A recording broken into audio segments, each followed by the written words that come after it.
Bonjour tout le monde. Dans cette vidéo, nous allons réaliser le deuxième exemple de test d'indépendance à l'aide de la loi Ki 2. Juste avant de débuter, il va y avoir une petite différence avec ce qu'on avait déjà fait au niveau de la disposition. Donc, tout simplement pour sauver de l'espace, souvent, qu'est-ce qui est utilisé pour présenter les fréquences observées qui proviennent de l'échantillon et les fréquences théoriques calculées en supposant qu'H0 est vrai. Souvent, on va les mettre dans la même case, comme vous pouvez voir. Et fréquence observée en haut à gauche, qui va toujours être donnée. Donc, vous voyez là, au départ, dans vos notes de cours vierges, vous avez ces valeurs-là qui vous sont données. Et les fréquences théoriques, ben, eux, il faut les calculer comme d'habitude. Et c'est souvent eux qui, à ce moment-là, vont avoir des nombres décimaux. Maintenant que ceci est dit au niveau de la disposition, on va regarder l'exemple. Donc, voici la répartition d'un échantillon aléatoire de 1766. Donc, ça, c'est mon petit n. Travailleur canadien de 15 ans et plus, selon le sexe et le type de travail. Donc, ça ici, c'est nos deux variables. Et dans la question, ici, déterminer s'il y a un lien entre les deux variables, type de travail et sexe. Donc, le sexe, homme et femme, et le type de travail, ben, on est en train de parler de temps plein, temps partiel.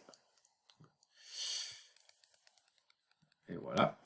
Donc maintenant, on va réaliser les 6 étapes comme d'habitude.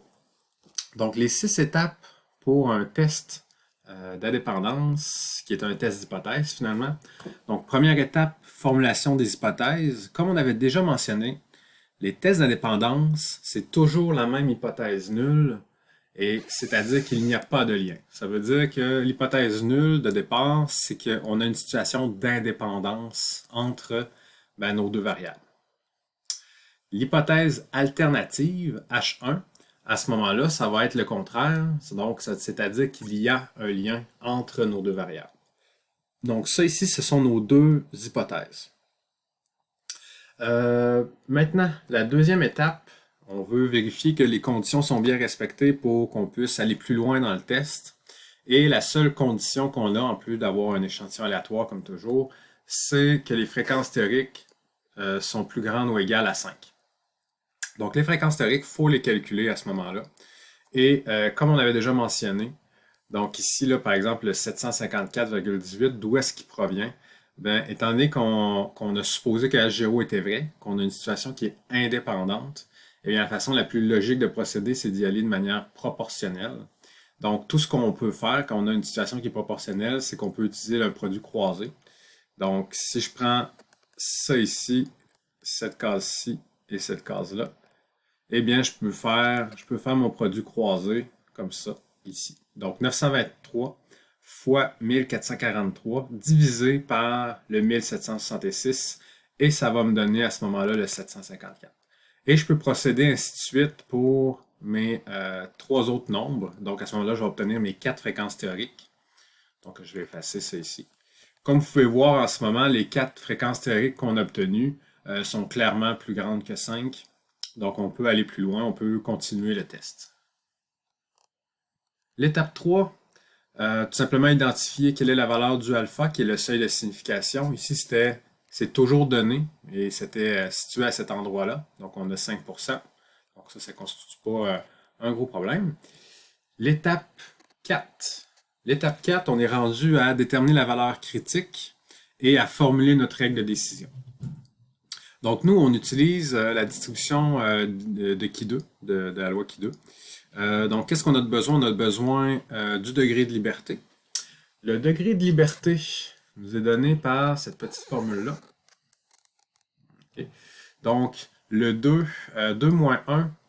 Donc, vous regardez le nombre de modalités que vous avez pour le type de travail. Donc, dans le fond, c'est quoi les options possibles quand on demande le type de travail? On en avait 2, temps plein, temps partiel. Donc, on a 2 moins 1. Le moins 1 provient de la formule, fois le 2 moins 1, donc l'autre 2, qui est le nombre de modalités, par exemple, de la colonne. Donc, le sexe, on a 2 options, homme-femme. Donc, lui aussi, on doit y faire moins 1. Donc, finalement, 2 moins 1 fois, entre parenthèses, 2 moins 1, ben on a 1 fois 1. Ça nous donne un seul degré de liberté. Donc, on sait que la distribution de la loi Ki 2 qu'on va devoir utiliser a un seul degré de liberté. Ensuite, pour trouver la valeur de notre Ki2, ici, le Ki2, ben, on va reprendre notre alpha de 5%. On va prendre le degré de liberté de 1 et on va aller le chercher dans la table. Donc, on va aller le faire tout de suite. Allons à la table. Donc, dans la table, notre 5%, qui est juste ici, okay, donc 0,05, c'est notre alpha, c'est ici. Le petit V qui est dans votre table, c'est votre DL, c'est votre degré de liberté.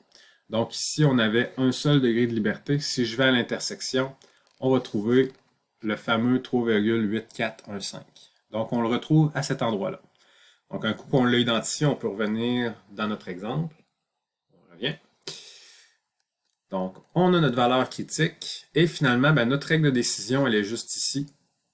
Donc on va devoir rejeter l'hypothèse nulle si notre Ki2 échantillonnal s'éloigne, okay, et on est rendu plus loin que le 3,84. C'est ici. Donc là, on a notre zone de rejet qui est juste ici. En fait, ce que ça signifie, c'est que si notre expérience, à l'aide des fréquences observées, c'est beaucoup éloigné de nos fréquences théoriques, et cet aspect-là d'éloignement, en fait, c'est un peu la mesure de notre formule. Si on s'est beaucoup éloigné du cas théorique avec indépendance, et bien à ce moment-là, probablement que s'il n'y a pas d'indépendance, à ce moment-là, on va rejeter H0 et on dit à ce moment-là qu'il y a un lien. C'est un peu l'idée générale. Donc, la formulation de la règle de décision, c'est toujours la même pour un test de dépendance. C'est si notre Ki2 échantillonnal est plus grand que notre valeur critique qu'on a trouvée à l'aide de la table. Donc, on va progresser. Tout ce qu'il nous reste à faire maintenant, à l'étape 5, c'est maintenant les informations de notre échantillon qui vont être utilisées. Donc, notre petite formule, on prend fréquence, comme vous pouvez voir ici, là. On va faire fréquence observée moins fréquence théorique, tout ça au carré, et on divise par la fréquence théorique.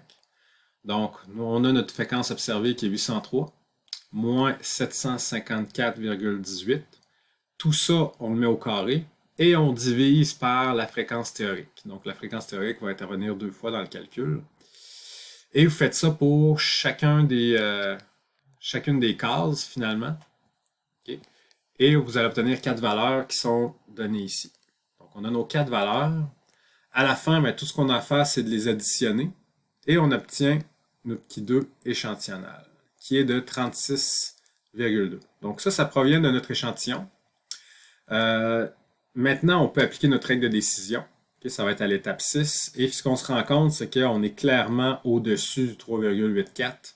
Donc, on va devoir rejeter H0 à ce moment-là. Donc, dans la conclusion, c'est ce qu'on va conclure.